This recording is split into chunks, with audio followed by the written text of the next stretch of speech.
我哋講《華嚴經》已經講到第75卷啦。善財童子嘅參學去到第40位瞿波呂。上文講善財嘅參學去到妙德圓滿神，就學習關於菩薩點樣可以受生喺如來嘅住處。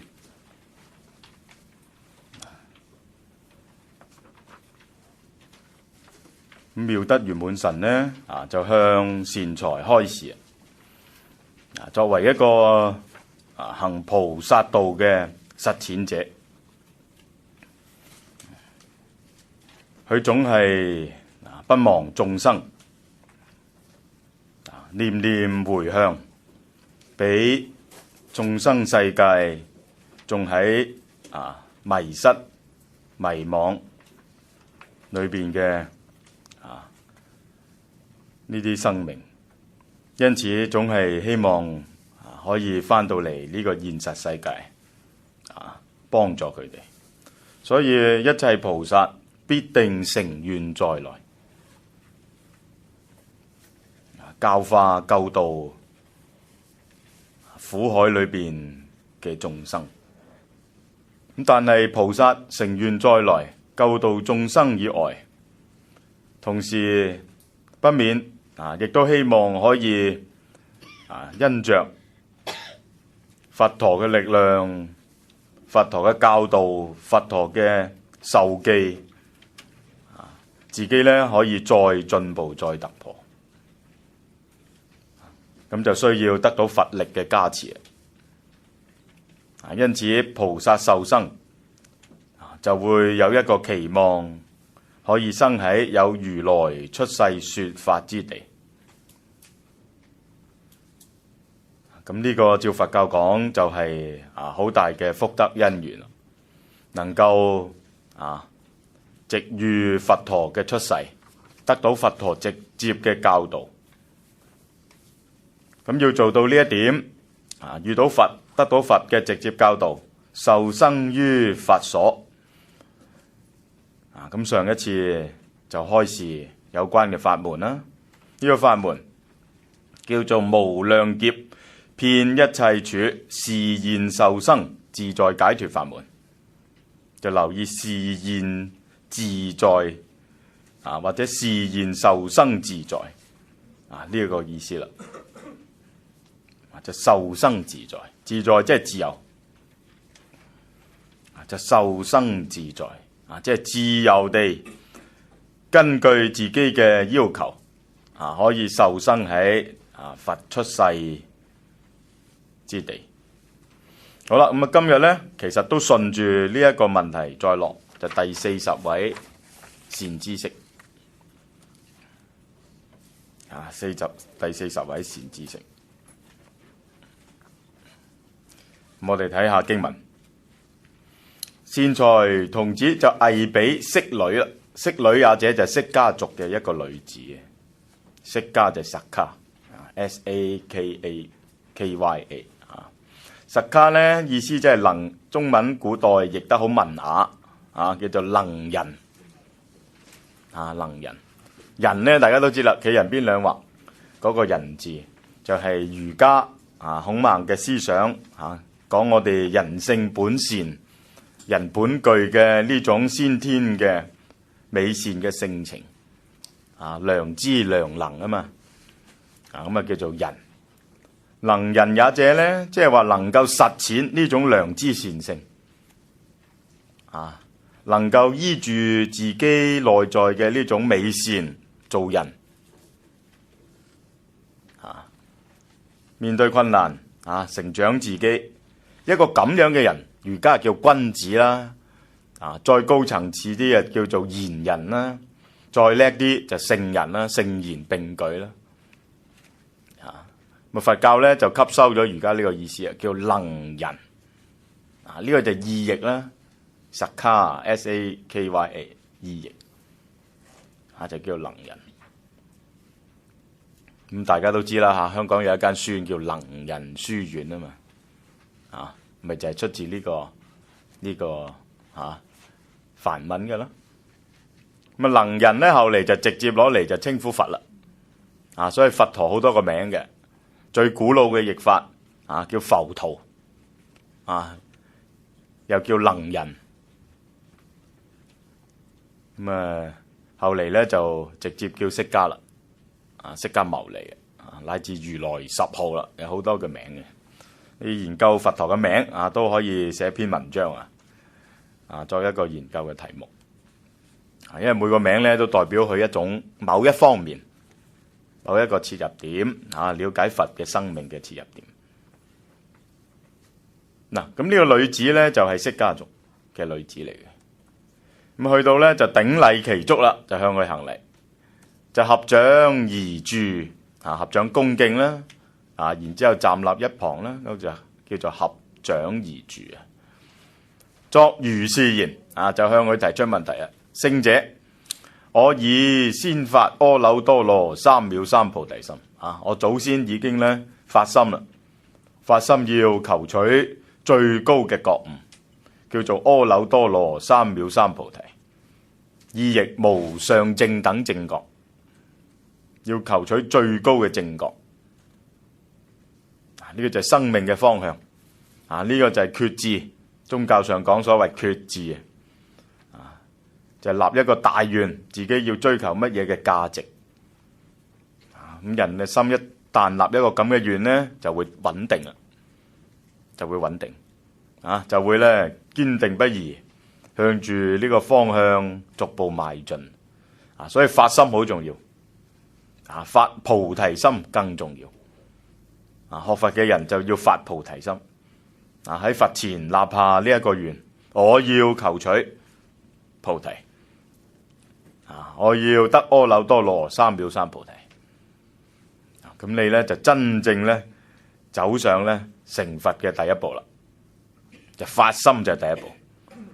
但係下文嘅問題問，而未知菩薩云何於生死中，就提及到菩薩嘅生死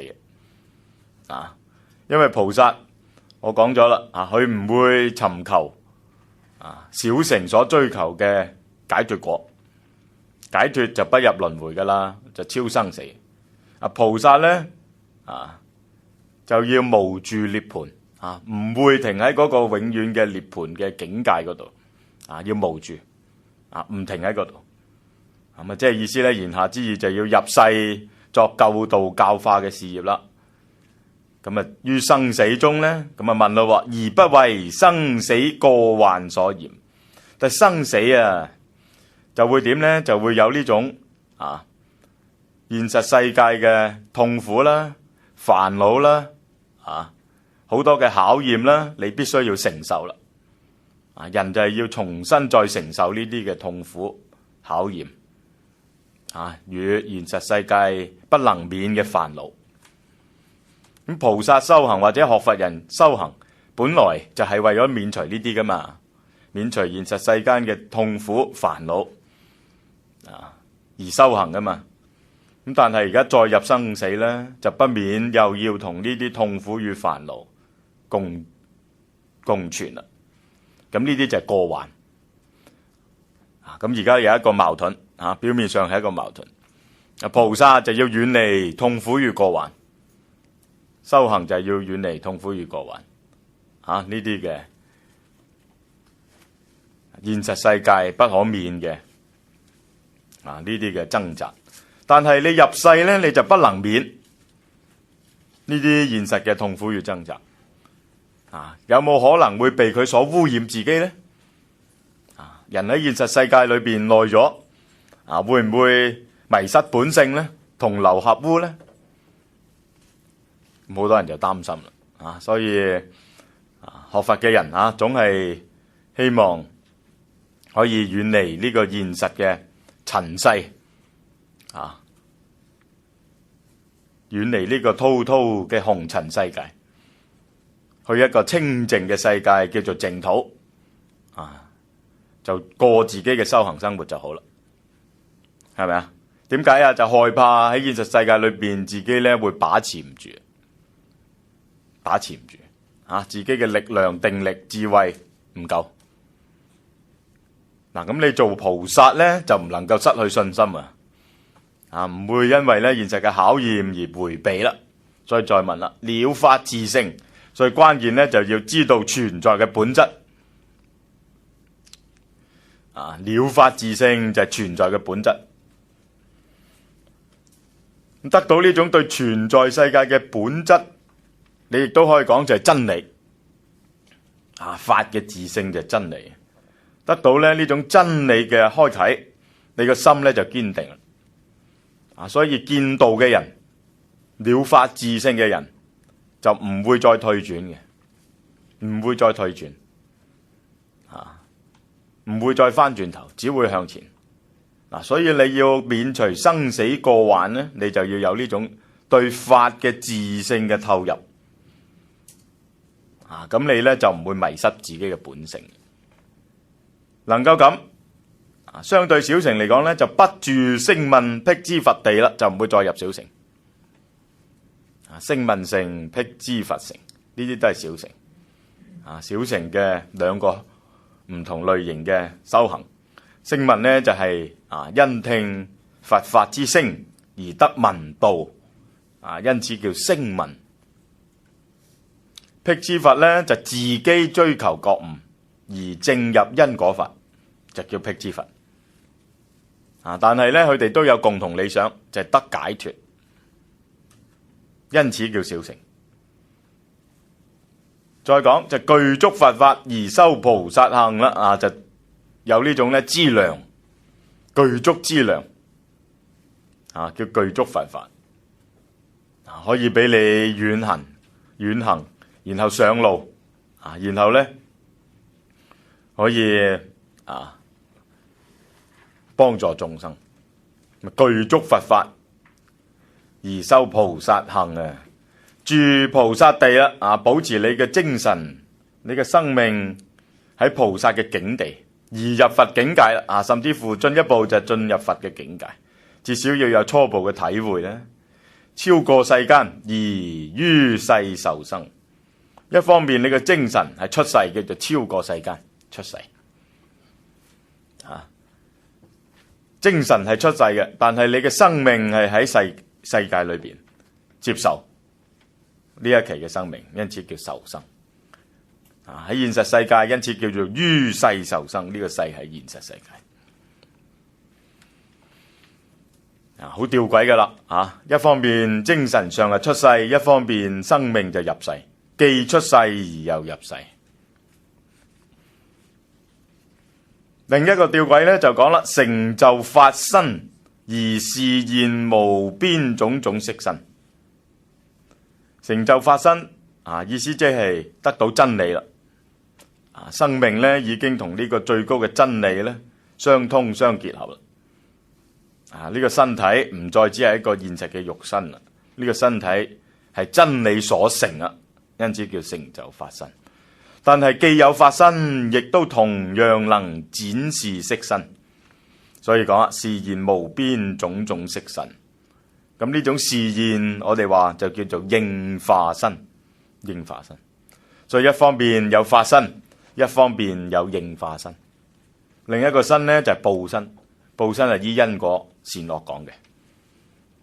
咁呢度亦都好吊詭啦，以最高嘅真理作為生命嘅本質嘅同時，又能夠展現現實上唔同嘅變化形象嘅身軀。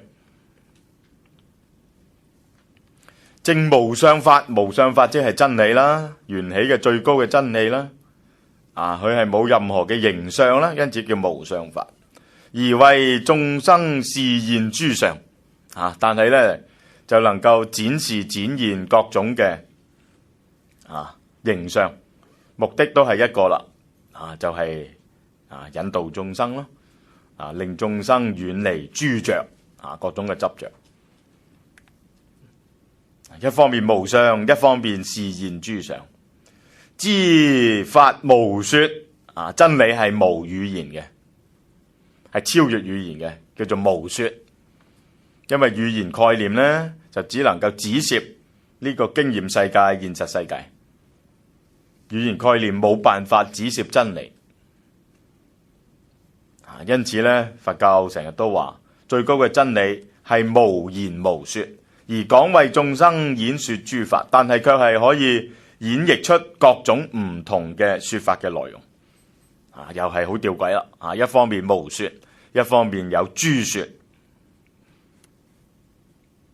知眾生空而行不捨化眾生時，眾生都係畢竟皆空，無我相、人相、眾生相、壽者相，就眾生空。但係就係以呢個無相嘅智慧入世作救度嘅事業，不捨教化眾生時，呢啲係好高嘅智慧。表面好矛盾，好吊詭。實際上就係好高嘅智慧。大乘佛教般若經、維摩經講好多呢種好高嘅智慧。雖知諸佛不生不滅，而勤供養無有退轉啦。諸佛都係點啊？都係咧超越生滅，因為生滅都係現實世界事物呈現嘅方式，就係生滅。但係諸佛呢，當然就唔係現實世界裏面嘅存在啦，佢超越時間，生滅就喺時間裏邊進行嘅生滅。佛呢已經超越呢個時空時間嘅場所。你唔能夠話佢生，因為生呢就有個時間嘅 beginning 嘅起點，你亦都唔能夠話佢有滅，滅就係時間上某一點嘅結束。所以生滅呢係經驗立場講嘅，現實嘅事物可以講有生滅，因為放喺嗰個現實嘅經驗嘅時間場上邊去了解。但係超越呢個層面，就點就唔能夠再講生滅。因此佛教講就不生不滅，不生不滅。嗱，呢啲話要善於理解因為讀佛經呢，不免時常都係讀到呢啲話。不生不滅，不垢不淨，不增不減。背咧就好熟啦，但係背得耐咗咧，慢慢就唔知點解。你嘅思想透入唔到去，你嘅體會咧就好有局限，就剩翻落嚟就語言，就不生不滅，不垢不淨，不一不二，不來不去，不常不斷。咁講咗一大堆，咁即係點啊？咁不得而知啊，不得而知咁啊變咗口頭禪，好多人係咁讀佛經好熟啦，識背啦，但係唔知點解，因為唔係咁容易解，真係唔係咁容易解，要有相當嘅思想哲學嘅訓練先得，唔係點樣不生不滅啫？係咪啊？咩叫不生不滅啫？問落去就唔知噶啦，所以好多人就執語言相，執住佢，以為咧嗰個語言咧就係真理，就係最高標準。結果咧就俾呢個語言相迷惑，個概念好好聽，好高，咁但係咧又唔識得問呢個概念究竟實際上係咩意思，唔識得再問落去，釐清唔到，係咪啊？嗱，咁啊好愚昧啦，好愚昧啦，思想精進唔到。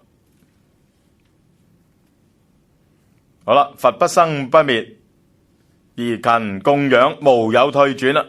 嗱，一個佛既然係超越世間嘅生滅，但係你又能夠對佛保持一種供養之心，永不退轉，咁既超越而又點啊？而又咧成為我哋供養嘅對象，而又成為我哋供養嘅對象。嗱，所以佛經呢啲話佢係好多層次嘅，真係好多層次，要體會到咧唔容易要體會到唔容易，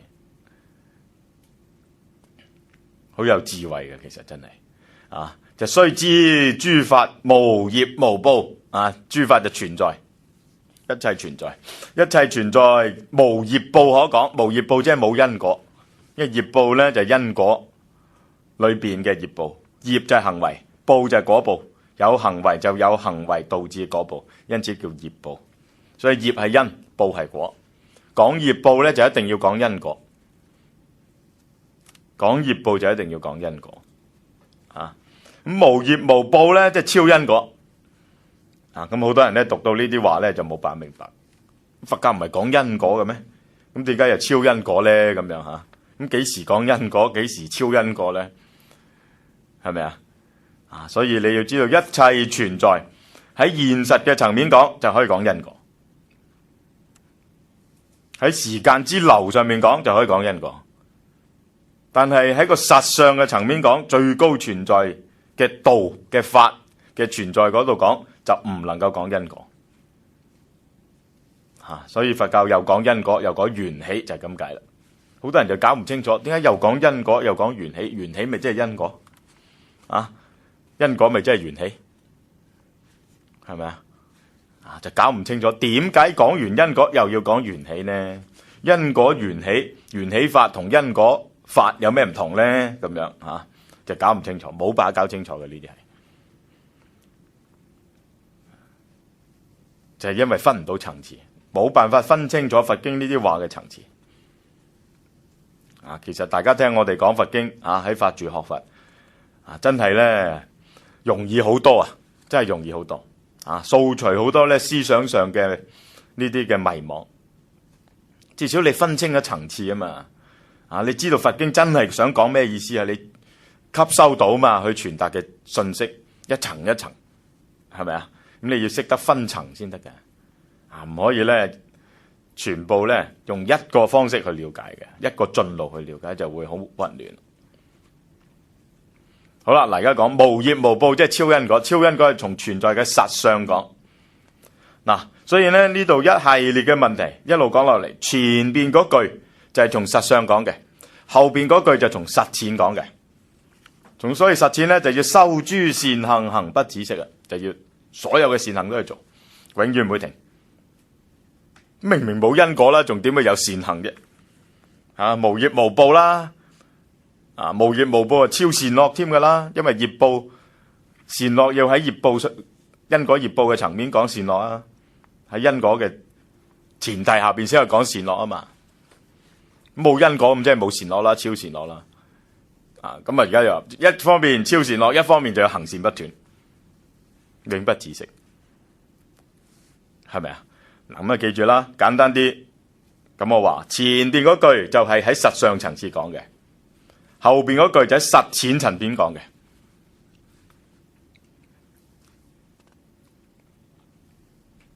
至少咁理解先啦。咁再叻啲咧，就唔單止識得咁樣分啦，再叻啲就分層次了解。每句話嘅層次唔同。是瞿波女就告善財言，就回答啦：善哉善哉，善男子，汝今能聞菩薩摩訶薩如是行法。你能夠咁樣為大菩薩們，摩訶薩就大偉大，菩薩係偉大嘅實踐者，因此叫菩薩摩訶薩。如是行法，能夠咁樣去實踐，你能夠為大菩薩們咁樣去問收集普賢諸行願者能如是問，只有嗰啲收集即係實踐啦普賢菩薩嘅行願嘅人先能夠問呢啲問題，即係顯示咩呢？就顯示大乘佛教最高嘅實踐者嘅問題嚟嘅，呢啲係。所以你現在要諦聽諦聽諦聽，即係認真聽住，認真聽住小心聆聽，小心聆聽。善思念之，聽咗之後呢，翻去就要好好反省，好好感受，叫做思念。思就係反思，念就係記憶，反思同記憶。所以講咗俾你聽呢，你就第一翻去要反省，一再反省。第二呢，就記住佢，唔好忘記，咁叫做思念。我當成佛神力為汝宣說啦，我會因藉咧諸佛嘅偉大嘅力量嚟到咧去講俾你聽嘅。好，善男子，若諸菩薩成就十法，有10種實踐如果能夠成就呢10種實踐呢，則能圓滿因陀羅網普智光明菩薩之行你就能夠咧圓滿菩薩嘅實踐，即係有10樣嘢你要做，菩薩嘅實踐就圓滿啦。咁呢個圓滿嘅菩薩實踐有個名嘅，叫做因陀羅網普智光明。因陀羅網我哋以前講過啦，就係帝釋天宮構成呢個宮殿裏邊有無數嘅夜明珠每粒夜明珠咧，每粒呢啲咧天珠咧，都能夠反映整個宮殿其他所有無數嘅寶珠嘅影像。一粒寶珠裏邊就有千百億萬粒其他寶珠嘅影像，每一粒都係咁，因此咧就光光相望，互切互入。咁呢個就係華嚴境界啦。所以華嚴宗嘅哲學咧，就喺呢個意象裏邊，所謂因陀羅網境界得到啟發。得到咩啟發咧？就得到呢種圓融嘅哲學嘅睇法。圓融，水乳交融，一入一切，一切入一。一粒寶珠天珠裏邊就有千百億無數嘅天珠寶珠嘅影像，每粒都係咁。一裏邊有多，一裏邊含有無限，無限裏邊嘅一含有無限裏邊嘅所有嘅無限，每一個個體都含藏整體。呢個就係華嚴宗嘅哲學。華嚴宗嘅哲學千言萬語，華嚴宗嘅哲學嘅系統好龐大，其實就係講出呢一個圓融嘅哲學嘅命題就係一入一切，一切入一。呢個就係佛教喺中國裏邊發展出嚟，作為一種哲學咧最高嘅展示，最高嘅展示。咁呢個哲學嘅命題好有啟發嘅，非常之有啟發。佢係對存在世界、東方心靈對一切存在最高嘅透視。對一切存在最高嘅透視。咁你一旦同西方比較比對，你就知道佛教呢啲話高明之處。西方人唔會咁樣睇嘅，佢根本唔識。點解唔識咧？佢只能夠個體就係個體，一元就係一元，實在就係實在，本體就係本體，一就係一，就將所有嘅事物咧就點咧就個體化。西方人係將佢個體化，將佢個體化喺形上學上面講就將佢本體化，將佢實體化，將佢實體化形上嘅世界就即係點咧？將佢靜止化。所以西方人睇嘅世界咧係一個咧死寂嘅世界，死寂即係唔喐嘅，凝固咗喺嗰度嘅。本體嘅世界就係凝固咗喺度嘅本體世界，就係用呢個本體又或者用呢種本質主義嚟到去了解一切存在。咁所以一切事物咧喺呢種咁樣嘅心靈嘅觀照下邊咧，就變咗呢一個靜態嘅存在，靜態存在。咁靜態存在就點咧？就善於觀察，可以善於量度，可被量度，可被控制，可以放喺咧實驗室裏邊加以咧觀察同埋量度佢嘅數據咯。咁呢個就係科學嘅方法。科學方法就建基於邏輯上嘅演繹，同埋咧經驗上嘅歸納。咁一切嘅歸納就假定一個前提，就事物具有呢種可以被觀察量度嘅實在性。呢啲全部一脈相承，西方人呢啲諗法。所以西方嘅呢種思維出嚟嘅知識世界咧，就基於一個咁樣嘅假定。咩假定咧？就所有嘅觀察嘅對象一定咧含有一個咧具體嘅外延。邏輯上講就外延，外延即係 extension 佢嘅範圍。具有咧佢個具體嘅嗰種咧可量度性。將佢全部對象化，可量度性。咁咧就變咗就點啊？就唔識得從整體去睇事物，唔識得喺關係嘅網絡裏邊去睇事物，就個別咁樣去睇。所以西方嘅醫學都係咁，你有病，你邊度有病，佢就醫你嗰度，係咪啊？你個心口痛咁咪醫你個心口咯。如果你個肺有問題，咁咪睇下個肺有咩問題咯。邊度生咗個瘤咁咪切咗佢咯，係咪啊？隻眼有事咁咪睇下隻眼點解有事咯，動手術咯。佢唔係成個生命整體咁去睇嘅，佢唔係成個生命之間互相聯繫咁去睇嘅。同一種病係食一種藥嘅。100個人感冒嗰個時候去睇醫生，醫生都係開嗰種感冒藥，同一類啊嘛。但係你100個人感冒去睇中醫咧，咁啊100劑唔同嘅藥執翻去，個個都唔同，係咪啊？咁點解咧？就係識得咧從整體嘅睇生命，同一個關係嘅網絡去睇生命，從一個變化嘅角度去睇生命。所以生命與生命之間，乃至生命本身，佢唔係一個咧靜止喺度唔喐嘅對象咯。佢係同好多唔同嘅組成嘅部分，生命裏邊自身組成嘅部分，乃至生命與生命之間一個整體組成嘅部分，係互相關聯、緊密相連。咁呢啲係東方人嘅哲學，特別係中國人嘅哲學，從一個整體去睇天地，從一個整體去睇一切存在。咁而家咧佛教進入中國咧，就吸收咗中國呢種智慧，呢種係儒家同道家嘅智慧，再結合佛教本身嘅洞見，就得到咧華嚴嘅哲學，就所謂咧所謂一入一切，一切入一呢種圓滿嘅法界觀。咁呢個法界觀咧用佛經嘅譬喻、象徵性嘅語言講，就叫做因陀羅網。因陀羅網。咁而家咧講到呢一個法門就用呢個嚟到做名稱啦，叫做因陀羅網普智光明菩薩之行。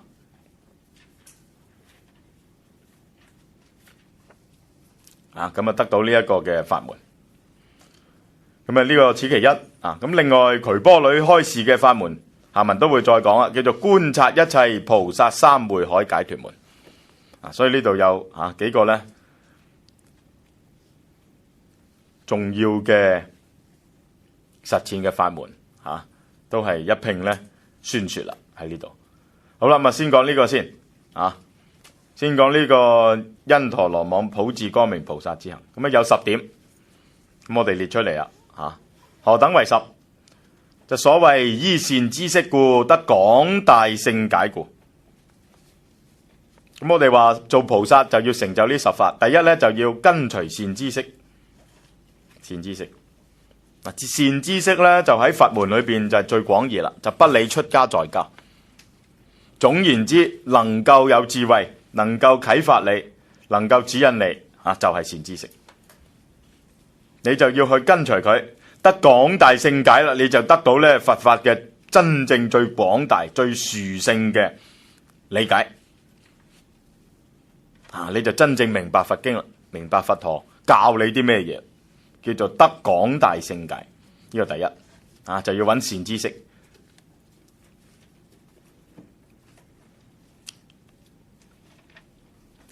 或者呢度分兩個第一係依善知識先，第二咧就得廣大勝解分開去我頭先就一齊講啦得廣大勝解就依善知識去得到廣大勝解。第三咧就得清淨欲樂啦欲樂即係嗰個追求將你嘅追求淨化，將嗰啲污染性嘅追求欲望貪嗔癡嘅追求將佢咧就淨化，叫做清淨欲樂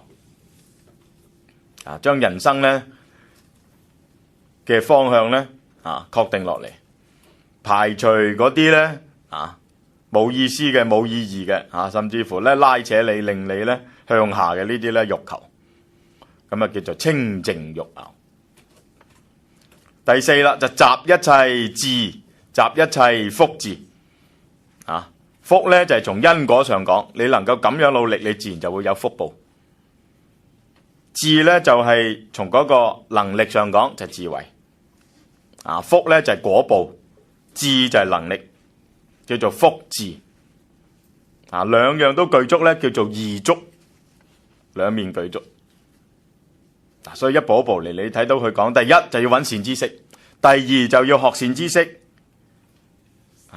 說法嘅啟發就要得廣大聖解，第三就要清淨欲拗，將自己嘅心智清淨堅定落嚟，第四就要累積成果，增長智慧。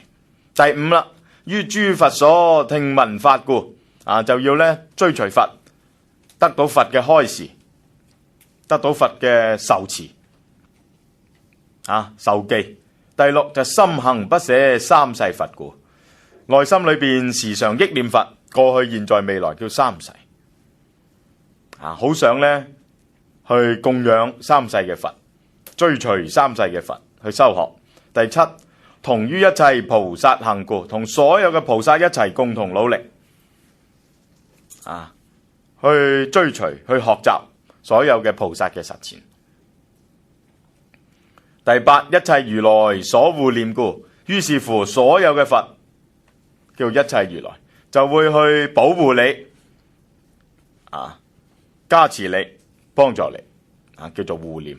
第九，大悲妙願皆清淨故，你嘅內心能夠因此生起大悲，大悲就係對眾生嘅悲憫，你會發出微妙嘅願力，呢啲願力都係清淨。清淨意思即係冇自我，冇自己嘅欲求喺裏邊，叫做大悲妙願。第十，能以智力，智力即係智慧嘅能力，所以智力其實即係智慧。普斷一切諸生死故，就斷除所有嘅生死。咁視之為十，咁鼓勵善財童子就參學呢10個要求。呢啲要求我哋上文都講好多噶啦，其實係，但係每一位菩薩都有佢自己嘅演繹，俾我哋再重新去溫習提醒一次。再講佛子菩薩以10種法成是善知識。好啦，特別強調咧，追求善知識嘅啟發，因為善財嘅參學其實就係一個求取善知識嘅啟發嘅過程。53參其實就係揾善知識去幫自己啫嘛。咁而家就係話啦，你遇到善知識，咁你要做以下呢10件事。何等為10？所謂第一，於自身命無所顧惜，就唔好成日去執着自己嘅生命，生命即係你嘅身體啦，甚至乎你條命，即係要有奉獻自己嘅生命嘅一個準備。你揾到善知識，你就要做好準備奉獻自己嘅生命，就唔好有保留。有保留咧，你就學唔到。第二，於世樂具，於世樂具心不貪求。意思咧即係世間嘅呢啲快樂，唔會咧有呢種咧貪求。於世樂具心不貪求。即係呢啲世間嘅快樂，世間嘅名聞利養，呢啲叫樂具，令你快樂嘅東西，心不貪求，你唔會再貪戀。即係你成日掛住玩，成日掛住消遣娛樂，成日要掛住要去開心，咁你揾善知識學習就冇乜意思啦，都幫唔到你啦，所以要放低咧呢啲現實嘅貪求。第三，知一切法性皆平等就要學呢種智慧，就諸法平等啫。其實即係諸法點平等以前我哋都講過啦，就喺嗰個最高嘅實相緣起嘅層次上面講啦。遠離一切嘅現實嘅形象嘅分集分殊，喺最高嘅存在上講，就先正可以講一切法平等，諸法平等。現象上冇辦法平等嘅。現象一定係分殊嘅。好，第四就永不退轉，一切志願永遠唔會翻轉頭，永不退捨、放棄或者退轉自己追求智慧嘅大願。你遇到善知識呢，你就唔能夠放棄噶啦，自己嘅追求智慧嘅願力，發呢個大心，唔能夠再放棄噶。第五就觀察一切法界實相，就要善於去體會、反省、感受，叫觀察一切存在嘅真實狀態，叫做一切法界實相。第六就心行捨離一切有害，個心呢就時常呢希望離開一切有害，有就業有，有即係業有，離開呢啲痛苦嘅業力，拉扯你嘅業力，離開佢。知法如空，心無所依啦，要善於觀察諸法空常。因此咧，你嘅心咧就唔會再有現實嘅執着，就心無所依，依就係執着。成就一切菩薩大願，菩薩應該發嘅願，你都應該發。第九，常能示現一切剎海，時常能夠展現各個世界殊勝嘅呢啲咧相狀，叫做一切剎海，能夠示現。即係呈現佢出嚟，剎即係道場啦，即係咧佛土啦，佛說法嘅地方啦，所以我哋而家都成日講佛剎啊嘛，寺廟就係佛剎啊嘛，其實即係道場，能夠示現呢啲道場，淨修菩薩無礙智輪啦，就能夠清淨咁修行，菩薩冇障礙嘅智慧之輪，輪就係一個武器嚟嘅，就破除呢啲咧邪怨嘅外力，破除呢啲咧怨賊、怨仇、煩惱，因此叫智輪。咁以上10種就係話咧，你追求善知識，你就要有呢10種努力。好，時釋迦衢波說此頌已，咁念完上文呢首詩歌之後呢，就告善財賢啦，就同佢講。善男子，我已成就觀察一切菩薩三昧海解脫門，呢個就係佢嘅法門嚟嘅。善財賢，大聖，此解脫門境界云何呢？就好想知道佢嘅內容啦，好想去咧開示有關嘅內容。咁答言：善男子，我入此解脫，知此娑婆世界佛剎微塵數劫。所有眾生於諸趣中，死此生彼，作善作惡，受諸果報。好啦，就講咩呢？就話佢呢個解脫呢，原來呢能夠了知一切。了知咩一切呢？第一，了知所有嘅世界。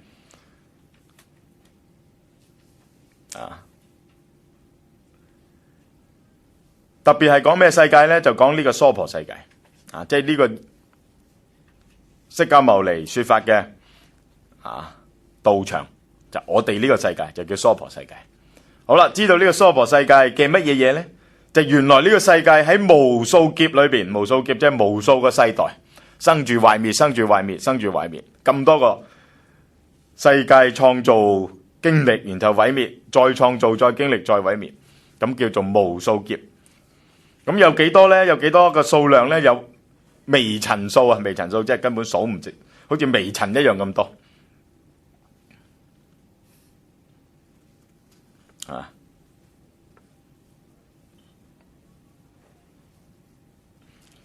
咁知道無數世代裏邊，我哋呢個世界所有眾生於諸趣中，無數嘅眾生喺各個生命嘅方向，趣就係生命方向，即係六道啦。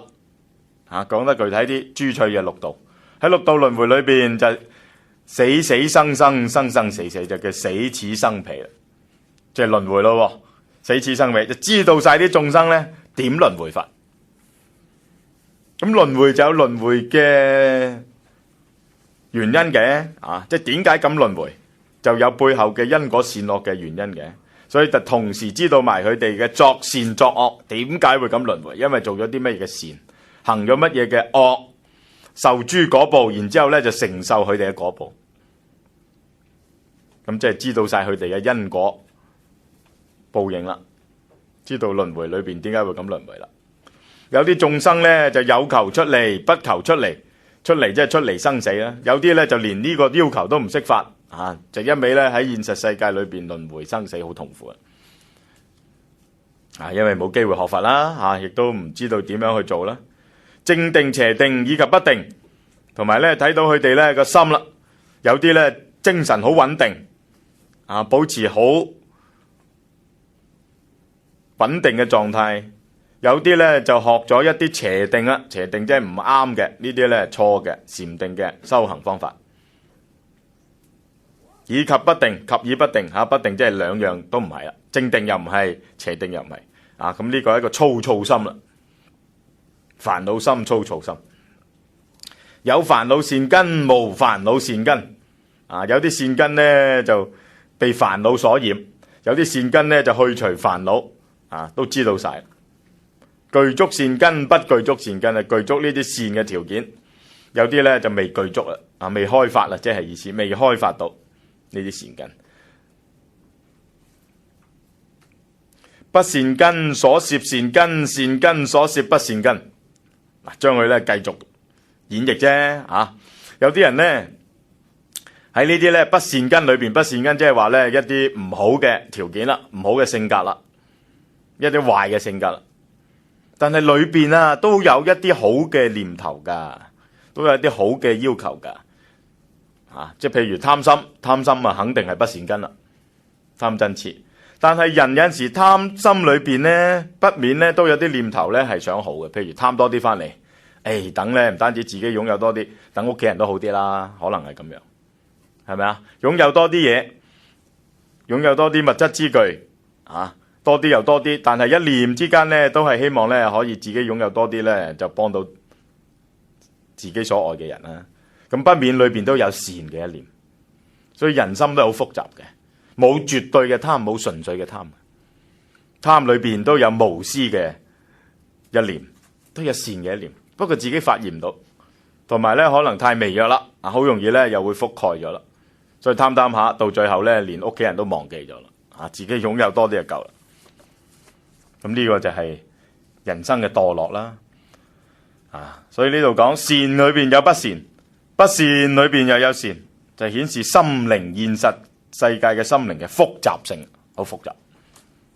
咁而家咧就係話啦，呢位菩薩全部知道晒人心嘅嗰種複雜性，嗰種咧迂迴曲折，佢都知道晒。如是所習善，所不善法，所習善不善法，我皆知見啦。所以咧全部知道晒，知道晒眾生內心深處嘅複雜性，又比劫中所有諸佛名號次第，我悉了知啦，同埋知道晒所有嘅佛過去、現在、未來，佢哋嘅名，佢哋成佛嘅次序，全部知道晒。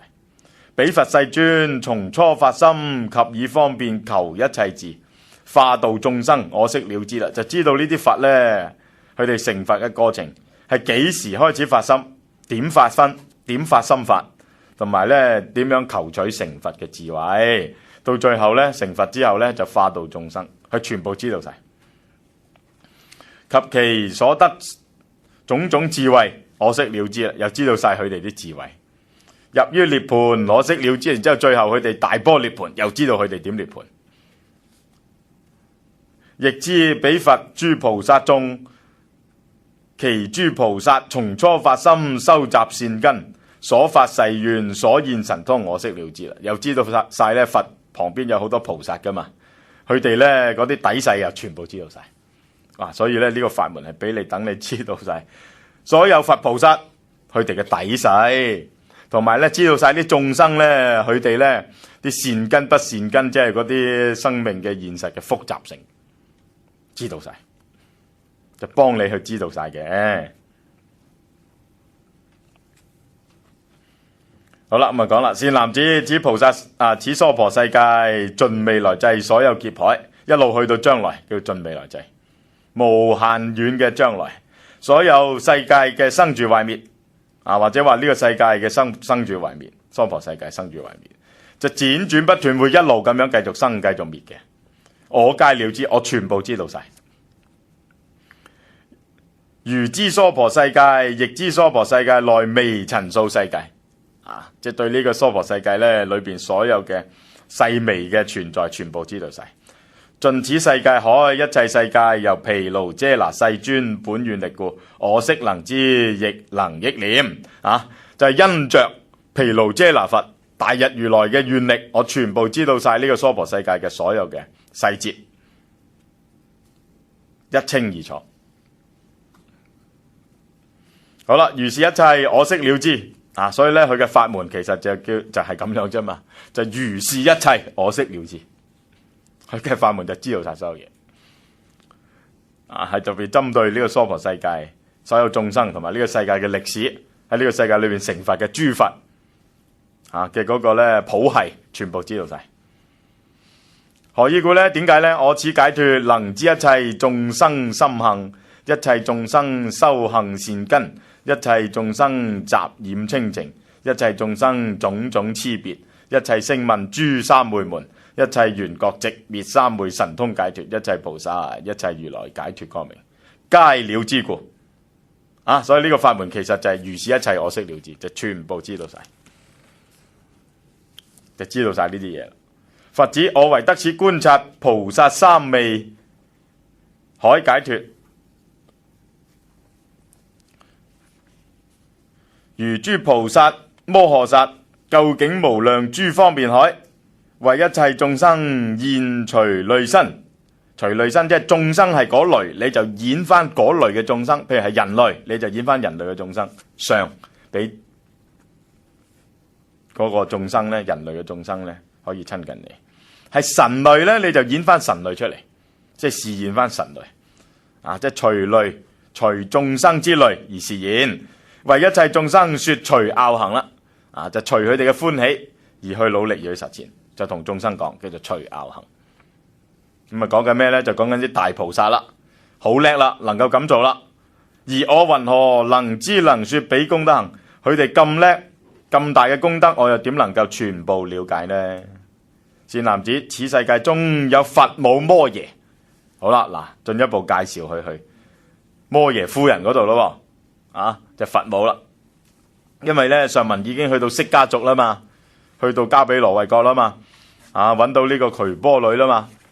咁而家呢，就要進一步去揾佛母啦，揾佛母。佛母嘅問題呢，即係關於摩耶夫人，我哋一陣間下一節講吓，即係派咗俾大家啦。今日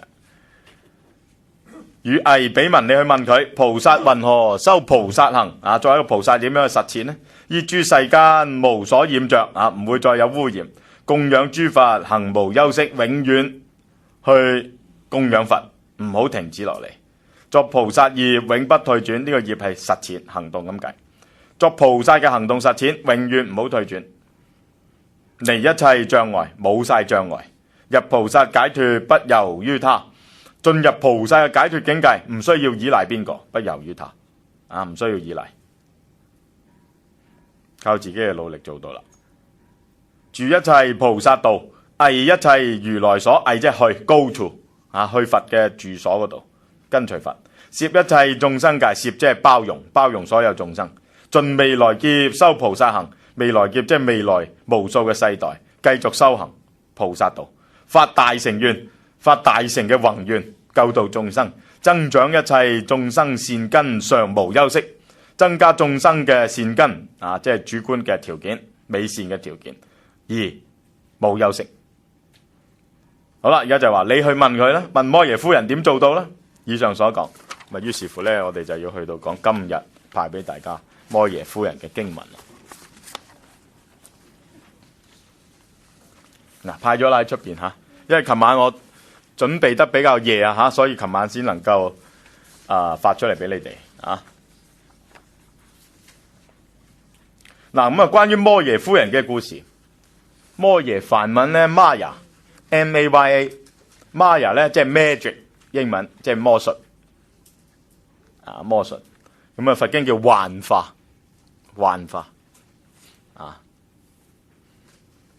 咁幻化咧，即係顯示點啊？如幻如化咯。咁所以摩耶夫人咧，你淨係講呢個名咧，你都知道啦。呢個人咧如幻如化。但係咧佢就生下太子嘅親母嚟嘅。咁關於生下太子嘅故事，應該大家都聽過啦。咁話說咧，摩耶夫人有一日咧就發夢，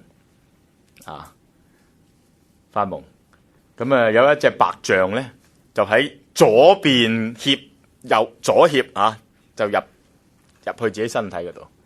北傳嘅佛教咁講嘅，南傳咧就話有啲唔同嘅。北傳南傳呢啲咁多年嘅相傳，就話咧嗰個白象就進入佢嘅子宮喺下邊入去，咁自此之後咧，咁佛母咧就懷胎啦，咁佛母係淨飯王嘅呢個王妃啦，咁結婚多年就無兒無女啦，咁經咗今次之後咧就懷咗呢個佛胎啦，懷咗悉達多太子啦。咁懷胎10月，咁有一說咧話懷胎20幾個月嘅喎，咁20幾個月點懷胎咧，真係都值得研究一下，係咪啊？一般正常生產都係10個月噶嘛，咁姑勿論點都好啦，咁有一次咧就知道咧時間到啦，就準備要生產啦。咁根據印度嘅習俗習慣咧，就要翻去自己嘅故國，即係回鄉啦，中國人叫做翻鄉下，就生產嘅，翻去自己咧娘家嗰邊生產嘅。咁摩耶夫人咧就係喺北邊，北邊咧佢嘅故國佢嘅父王咧就叫做須菩提，有一說係咁樣，即係佛陀10大弟子其中一個叫須菩提，呢個係另一個。咁故國咧就喺加比羅衛城嘅北邊，即係今日尼泊爾嘅地方。咁所以咧就要向北行，就翻去故國。咁喺途中咧就喺自己父王嘅一個別院，叫做藍毗尼園嗰度就休息。藍毗尼園就休息。藍毗尼啦，藍毗尼，我哋去印度咧一定會去呢個地方啦，就休息。咁見到一棵無憂樹，無憂樹嘅學名咧應該就梭羅樹。咁咧就覺得好靚，咁將隻右手咧就搭落棵樹嗰度。咁呢個時候咧，佛陀咧就喺呢度右脅就生咗出嚟啦，咁神奇喎，咁信不信由你啦。總言之咧，就咁樣生咗出嚟，咁生咗出嚟咧，大家知啦，佛陀出世嘅故事，太子就咧即刻識得行嘅，唔使等嘅馬上識得行，咁行咗7步，步步生出蓮花，咁一手指天，一手指地，天上地下唯我獨尊，尊係最尊貴，呢個係佢對自己嘅生命嘅自信。咁呢一日咧就係4月嘅初8。咁佛誕自此之後，咪就係咁樣紀念啦。4月初8，就係咁樣咁佛母咧，據說過咗大概10日左右啦，就死去啦，就死咗啦，咁其實咧就升上去忉利天。佛經話佢一路升上去忉利天。忉利天咧即係帝釋嘅33天，欲界天嘅第2重，4天王天33天，夜摩天、兜率天一路上。佢咧就去咗邊咧？佢就去咗忉利天，即係帝釋嗰個33天，就住喺嗰度啦。咁所以佛經話咧，後嚟佛陀成道之後咧，就有一個夏天咧，佢就上咗去忉利天，就為佛母說法嘅。咁佛經就記錄呢件事，就度佛母。咁佛母咧，摩耶夫人咧就得到正覺，得到覺悟嘅。好啦，呢啲就大家都好熟悉啦，呢啲故事關於佛母生下太子嘅故事。咁太子因為得唔到自己嘅親母嘅照顧，咁後嚟摩耶夫人嘅妹妹咧，就嫁咗俾淨飯王，即係佢嘅姨母啦，佢嘅姨媽啦，就負責照顧太子長大嘅。所以從呢啲地方講下，太子咧從小就失去親母嘅母愛，都係遺憾嚟嘅，都係遺憾。咁呢個係關於摩耶夫人嘅故事，好嘛？咁所以咧，如果照道理講咧，照頭先呢個故事講咧，理論上講，摩耶夫人咧就唔應該喺嗰度嘅。因為已經唔喺度噶啦嘛，已經係升咗上去忉利天噶嘛，咁所以咧究竟點樣理解咧？咁大家咧可以即係唔好咁執着就得噶啦，係咪啊？佛經嘅故事係咁啊，我哋唔好咁執着就得到佢嘅要義就夠啦，好啦，咁翻去故國就揾咗呢個即係釋迦族嘅女子瞿波女之後咧，就去到咧。應該係加比羅衛城噶啦，就揾摩耶夫人。以是善財童子一心欲詣摩耶夫人所，就去揾摩耶夫人。如是之人，我今云何而得親近成事呢？供養呢？就喺度諗啦。我應該點樣去親近佢？服侍佢，供養佢呢？與其同住，即係話咧跟隨佢修學習呢？觀其狀貌咧，即係去欣賞佢殊勝嘅形象咧；聽其音聲，聆聽佢嘅音聲咧；思其言語，聽到佢嘅說話，好好地去思念咧；受其教誨，然之後接受佢嘅教誨咧。即係話喺見摩耶夫人之前，自己就做好一系列嘅咁樣嘅反思，就做好準備去受教於摩耶夫人，係咁樣。作是念時，有主成神，名曰寶眼。有個主成神即係有個神有個善神呢啲都係護法之神嚟啦，就叫寶眼神，就眷屬圍繞，有好多眷屬圍住佢，於虛空中宜現其身出現出嚟，俾善財睇到佢，種種妙物以為嚴飾，有種微妙嘅事物咧嚴飾住。手持無量眾色寶花，以散善財，就散下天花啦。呢啲係天神所散下嘅天花嘅，當然就係嚟鼓勵佢啦，指引佢啦。作如是言，就同善財講：善男子，應守護心城。以下一系列咧就講關於心城嘅哲學，意思即係咩咧？即係話我哋要了解自己嘅心。每個人自己嘅心咧，好似一個城池咁嘅。呢個城池咧叫做心城。心城咧，如果我哋唔擅自守護咧，就會俾乜嘢啊？俾好多嘅無明煩惱，好多嘅閉塞，好多嘅邪思、邪見、邪念，好多嘅習氣，就會點啊？就會咧侵擾佢，乃至咧攻破佢，攻破咗我哋呢個心城。人就失去咗自己對自己嘅把持嘅能力，所以人要守護自己嘅心，就好似守護一座城池一樣，一個軍隊要守護一個城池一樣，要時常保持警惕，高度嘅戒備，唔好犯上呢種錯誤。咁教佢一個關於咁樣嘅守護心城嘅哲學。就話啦，是男子應守護心城。喂，咩叫守護心城啊？逐點講咯。第一，不貪一切生死境界，唔好留戀生死。雖然菩薩要入生死，但係生死裏邊有一啲咧現實嘅慾望慾樂，唔好貪戀呢啲。應莊嚴心城，要令呢個內心嘅城得到莊嚴，即係莊嚴自己嘅心。咁點為之莊嚴呢？就係清淨自己，令自己嘅生命變得清淨。為專意追求如來十力，點樣先可以莊嚴清淨自己嘅內心呢？就追求十力，追求佛陀嘅10種能力，一心一意叫專意。應淨治心城，淨治即係清淨佢，治療佢。點做呢？就不竟斷除慳嫉諂誑。慳嫉咧，慳就慳貪啦，嫉就嫉妒啦，妒忌人呢，僭曠咧就講人壞話啦，成日講啲負面嘅嘢啦，乃至詆毀人哋啦，唔抵得人哋啊，妒忌人哋啊，中傷人哋啊，呢啲叫僭曠啦，全部唔可以咁做。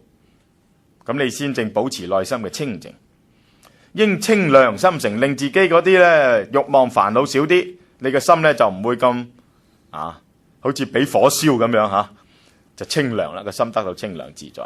點先得呢？就思維一切諸法實性，你就要有正思維，正確嘅思維。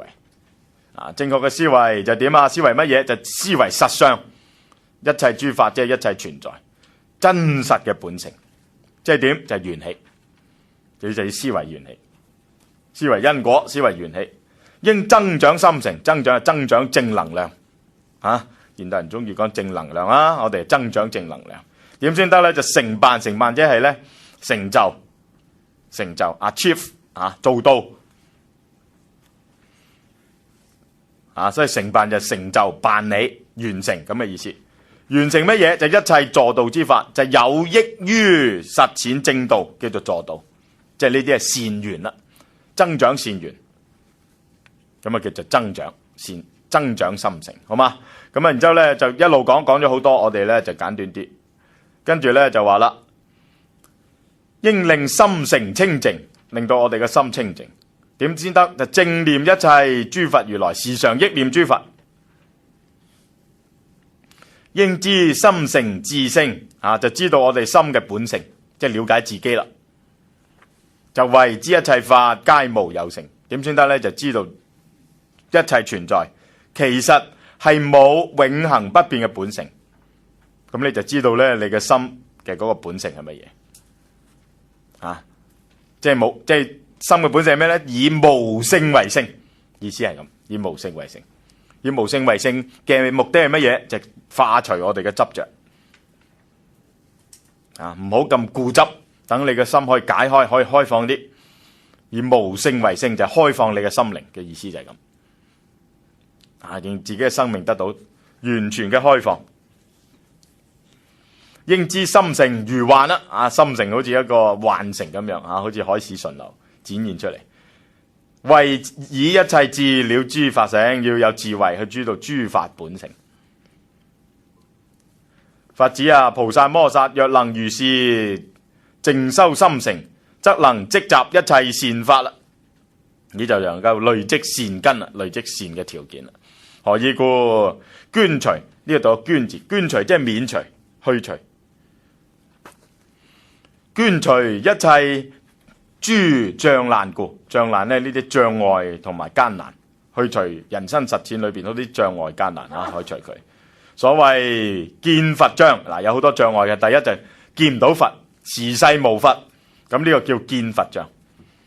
就算佛在世，你都無緣得見見佛障。聞法障，冇辦法聽到正法。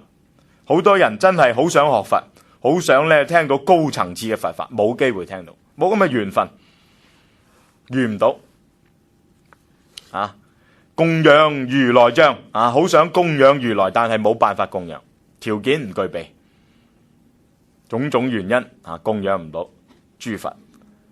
攝諸眾生障，包容唔到眾生，自己嘅偏執啦，自己嘅頑固啦，自己嘅胸襟啦，自己嘅能力啦，都係原因嚟嘅。淨佛國土障，冇辦法可以清淨國土，冇辦法可以咧令呢個世界變得更好，唔識點做。淨佛國土即係令世界變得更好，因為佛國土就係世界啊嘛。清淨呢個世界就係要令呢個世界變得更好，但係遇到障礙唔知點做。咁呢啲咧叫做障難。學佛嘅人咧遇到呢啲障難，有陣時係好無奈嘅，冇辦法嘅。咁而家咧就教你點去除呢啲障難。點去除呢？就好似頭先所講啦，要咁樣去修治心誠，將你個心咧咁樣去修持，就可以去除呢啲障難。善男子，菩薩摩薩以離如是諸障難故，離開呢啲障難啦。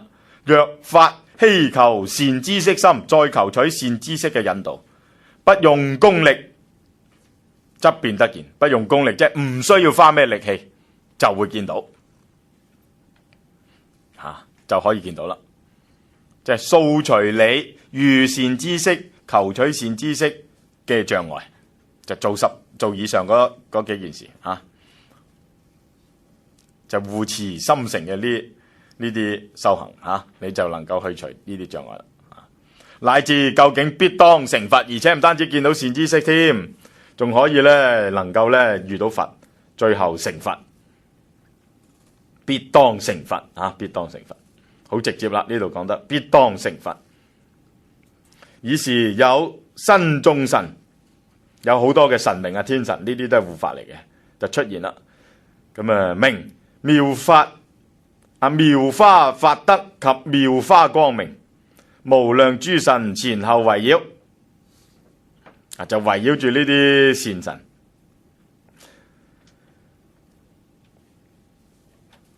就從道場出，啊從咧道場呢個係講緊佛陀覺悟嘅嗰個菩提迦耶，啊又得，講緊咧呢啲咧妙神佢哋修學嘅道場又得，咁啊住於虛空，喺天空裏邊咧就停住。於善財前就展現喺善財前邊，以妙音聲就種種稱讚摩耶夫人，大家咧就一齊異口同聲禮讚摩耶夫人嘅偉大功德。咁下文呢，一段好長嘅話，就禮讚摩耶夫人嘅。以是善財見如是座，咁啊中間講到咧有一個寶座啊升起，復有無量眾座圍繞，旁邊咧有其他嘅寶座圍繞住。摩耶夫人在彼座上，咁啊見到摩耶夫人就坐喺上邊。於一切眾生前，啊所有眾生咧就喺佢嘅前邊啊，現淨色身啊，顯現嗰個清淨微妙嘅肉身色身。所謂超三界色身，以出一切諸有趣故，隨心樂色身，於一切世間無所着故。無相色身，言語道斷故；一相色身，無相為相故。咁啊一段好長嘅話，就形容呢個色身嘅微妙。啊，邊個色身啊？就係摩耶夫人嘅色身。以是善財童子又見摩耶夫人，隨諸眾生心之所拗，現超過一切世間色身啊！摩耶夫人呢，又示現各種唔同嘅形象，因應佢遇到嘅眾生嘅喜拗啦啊！以是善財童子見摩耶夫人現如是等閻浮提微塵數諸方便門啊，睇到佢咧用呢啲無數嘅方便嚟到引導眾生，親眼睇到啦啊！閻浮提就係呢個娑婆世界閻浮提啦啊，裏邊咁多嘅微塵加埋嘅方便門啊，呢個係一個巨大嘅數目啦。閻浮提微塵數即係一個巨大嘅數目，咁大嘅數目嘅方便門去教導眾生。既見是已，如摩耶夫人所現身數，善財亦現作意去身。善財咧就唔知點解受到咧摩耶夫人嘅力量嘅加持定點，就自己咧又示現咁多嘅身相出嚟，同摩耶夫人一樣。於一切處摩耶之前恭敬禮拜，去到所有咧摩耶夫人救度眾生嘅道場世界裏邊咧，善財都一示現喺嗰度咧，又再禮拜摩耶夫人一次，即時證得無量無數諸三昧門啊，就能夠咧證入呢啲各種嘅禪定啦。分別觀察修行證入啦，從三昧起，又繞摩耶並其眷屬，向摩耶夫人呢又繞問訊行禮啦，啊，即係繞住去行，順時針方向，合掌而立，然之後企埋喺一邊，白言大聲，文殊師利菩薩教我發阿耨多羅三藐三菩提心。呢個就講翻文殊師利菩薩喺最開始嘅時候呢，就鼓勵善財向南行，發心求道，求善知識，親近供養。我於一善知識所皆往承事，已經去過好多個啦，善知識嗰度求教啦。無空過者啊，冇一次咧係白白度過嘅，空過即係白白度過啊，唔會話白去嘅，次次都咧有得益嘅。漸來至此啦，漸漸咧一步步，最後嚟到你呢度啦。願為我說，菩薩云何學菩薩行而得成就呢？究竟點做菩薩？我嚟就係問呢個問題。好啦，咁摩耶夫人咧就教佢呢個法門，叫做大願智幻解脫門。大願智幻解脫門啊！嗱，咁呢個法門係點嘅咧？呢個法門咧就教你點做佛母嘅，呢個係啊，點樣做諸佛之母。摩耶夫人咧嘅身份啊就係佛母啊嘛，咁佢就話啦吓，佛母咧係咁樣做嘅，咁樣吓，好嘛？咁啊教你呢個，咁啊其實最後講出摩耶夫人唔單止咧係太子悉達多同埋咧佛陀釋迦牟尼嘅佛母，就講出咗大乘佛教咧對佛母嘅形象嘅一個咧啊更廣大嘅詮釋啦。呢個詮釋就係話摩耶夫人唔單止係釋迦牟尼嘅佛母，佢根本就係一切諸佛嘅共同嘅佛母，所有嘅佛都係佢生出嚟。咁呢個形象咧，後嚟就被密教吸收啦。密教吸收即係密宗咧就好強調啦，佛母嘅呢種廣大嘅形象將佢從嗰個歷史裏邊嘅摩耶夫人嘅形象咧提出嚟啦，變成一個宗教層次嘅一個新嘅崇拜嘅對象，將佢更宗教化咗，將摩耶夫人嘅形象進一步宗教化。好啦，咁下文咧就講呢個解脫門，叫做大願智幻解脫門。答言佛子，我成就菩薩大願智幻解脫門，是故常為諸菩薩母。咁呢句話咧都已經講晒噶啦。其實下文就解釋呢句話。摩耶夫人話：我其實時時都係菩薩嘅母親嚟嘅，因為菩薩就將來嘅佛嚟噶嘛，咁咪其實即係將來嘅諸佛嘅媽媽咯，諸佛嘅媽媽咯。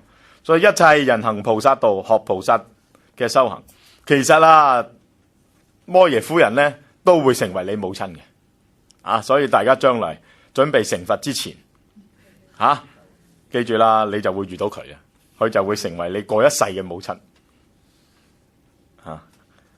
佛子如我於此閻浮提中。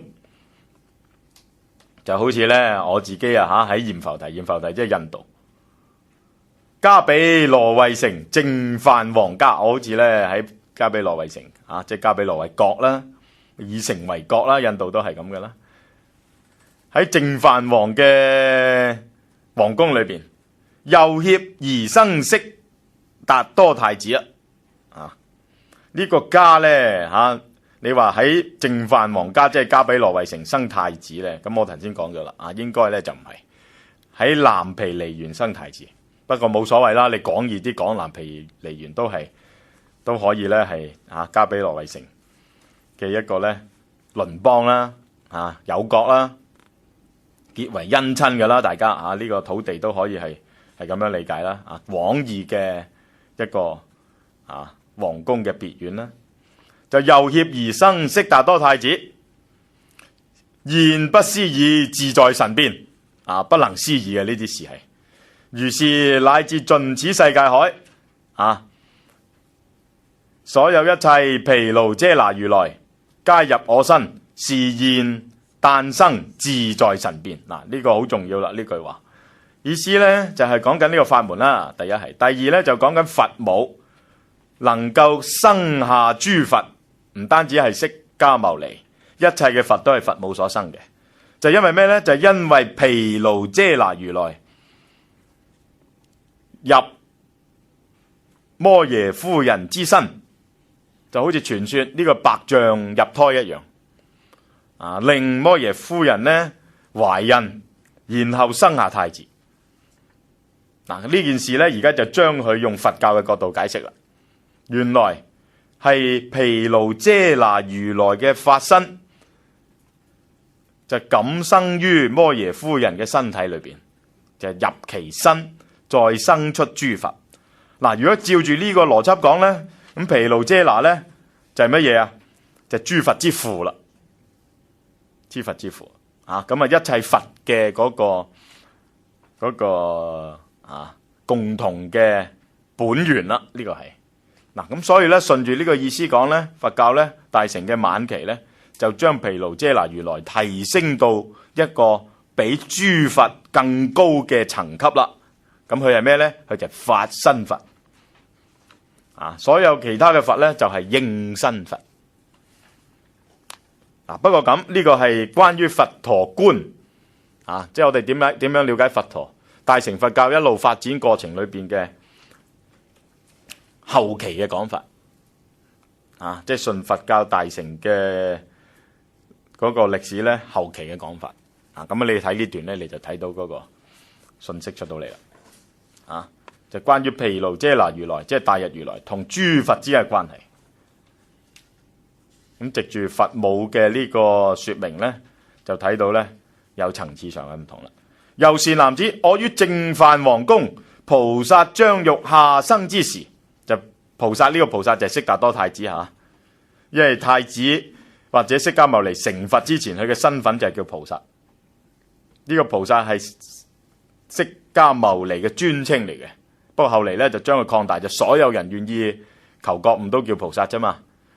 本來菩薩呢個名就係講釋迦牟尼嘅前生嘅，所以講啦，就喺淨飯王宮準備誕下悉達多太子之前，悉達多太子嘅前生就係叫菩薩，佢將要出生嘅時候，現菩薩生一一無恐，咸放光明。咁佢咧就示現菩薩嘅形象，就放光啊，全身放光。咁呢啲光咧就加以形容啦，就一切如來受生功德輪，一一無恐，皆現不可說不可說，佛剎微塵數，菩薩受生莊嚴。咁咧整個身體喺悉達多太子咧出生之前，成個身體咧變得殊勝莊嚴，非常莊嚴，有無數嘅莊嚴嘅祥瑞之象呈現出嚟。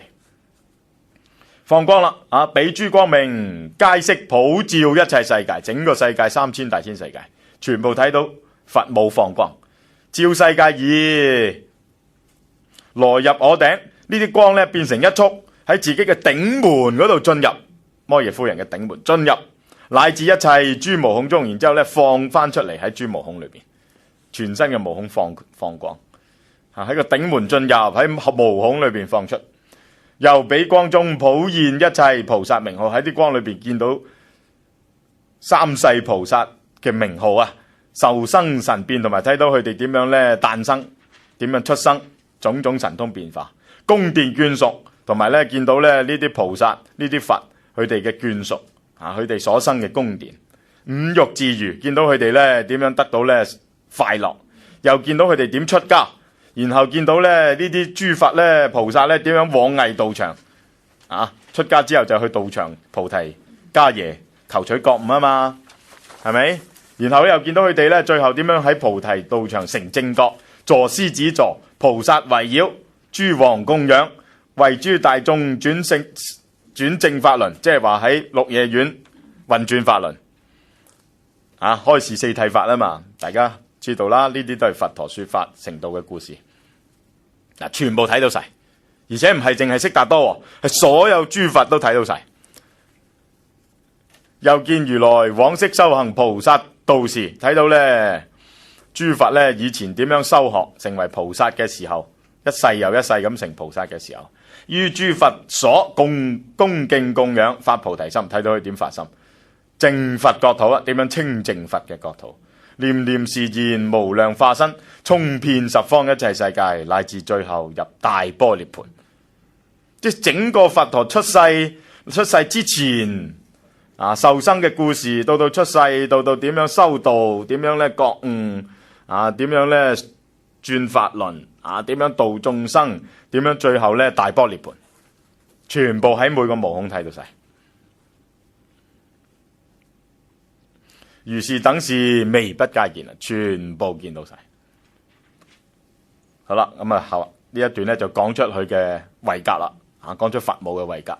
善男子，如此四天下閻浮提中，即係呢個世界菩薩受生，我為其母啦，我就成為佢嘅母親。